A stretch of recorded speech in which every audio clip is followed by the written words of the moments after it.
بس آرام دہ تھی لیکن سفر کئی گھنٹے کا تھا۔ ایسے میں کوئی خاص ضرورت نہ بھی ہو تو ساتھ بیٹھے مسافر کے ساتھ گپ شپ کا سلسلہ شروع ہو ہی جاتا ہے۔ وہ نوجوان ان کی ساتھ کی نشست پر بیٹھا اپنے لیپ ٹاپ پر کسی کام میں مصروف تھا۔ بات شروع ہوئی تو معلوم ہوا کہ ایک بڑے اور معروف تعلیمی ادارے میں انجینئرنگ کے دوسرے سال کا طالب علم ہے اور اس وقت چند روز کی چھٹیاں گزارنے گھر جا رہا ہے۔ رمضان کے آغاز میں اب بس چند روز ہی باقی تھے، اس لیے یہ بات ان کے لیے کسی قدر حیرانی کی تھی۔ انہیں خیال ہوا کہ عام طور پر تو لوگ رمضان گھر پر گزارنا چاہتے ہیں، لیکن نوجوان کے بقول وہ ابھی سے چند روز کے لیے اپنے گھر جا رہا ہے۔ اس نے بتایا کہ اس کی خواہش ہے کہ رمضان کے آغاز سے قبل ہی واپس ہاسٹل آ جائے اور رمضان یہیں گزار سکے۔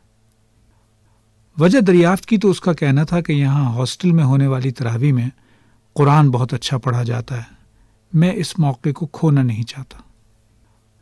تو آخر قرآن سے اس قدر دلچسپی تمہیں کیسے پیدا ہوئی؟ سوال کے جواب میں بولا، اگر آپ سننا چاہتے ہیں تو اس کے پیچھے ذرا لمبی کہانی ہے۔ صاحب کے پاس ابھی اگلے چند گھنٹوں میں کرنے کے لیے کوئی فوری کام تو تھا نہیں، اس لیے وہ متوجہ ہو گئے۔ نوجوان نے چند سال قبل سے شروع کیا جب اس نے 10ویں گریڈ کا امتحان پاس کیا تھا۔ بولا، امتحان پاس کرنے پر والد صاحب نے مجھے اسمارٹ فون کا تحفہ دیا۔ میرے لیے تفریح کا ایک نیا موقع ہاتھ آ گیا۔ یوٹیوب پر گانے سننا شروع میں تو اتنا زیادہ نہ تھا، لیکن پھر جیسے مجھے اس کی لت سی لگ گئی۔ صبح شام رات ہر وقت گانے ہی سنتا رہتا تھا۔ یہی گانے اپنی زبان پر بھی رہتے تھے، حتیٰ کہ اس دوران نماز کا وقت آ جاتا۔ نماز ہمارے گھر میں معمولاً ادا کی جاتی تھی، چنانچہ میں بھی وقفہ کر کے نماز ادا کر لیتا تھا۔ ایک روز جب میں نماز کے لیے کھڑا ہوا تو بے ساختہ میرے لبوں پر ایک پسندیدہ گانے کے بول آ گئے۔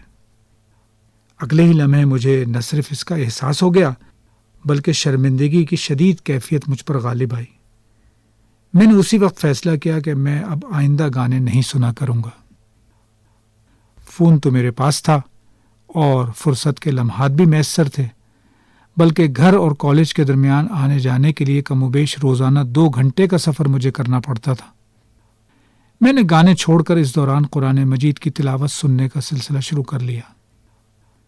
پہلے مہینے میں ہی میں نے پورا قرآن مجید ختم کر لیا۔ نہ صرف ایک طمانینت کا احساس ہوا بلکہ خیال آیا کہ مجھے اسے ترجمے کے ساتھ پڑھنا چاہیے، اور پھر ایک ترجمہ اور اس کے بعد دوسرا اور پھر تیسرا ترجمہ میں نے سنا۔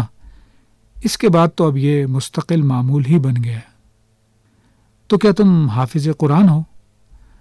سوال کے جواب میں بولا، نہیں، لیکن یہ ضرور ہے کہ اس طرح مسلسل قرآن مجید سننے اور اس کی تلاوت کرنے سے قرآن کے بہت سے حصے مجھے یاد ہیں، اور کیونکہ میں ترجمہ بھی ساتھ ساتھ سنتا ہوں اس لیے بڑی حد تک ترجمے کے ساتھ یاد ہیں۔ ایک اور دلچسپ بات اسی تسلسل میں اس نے کی۔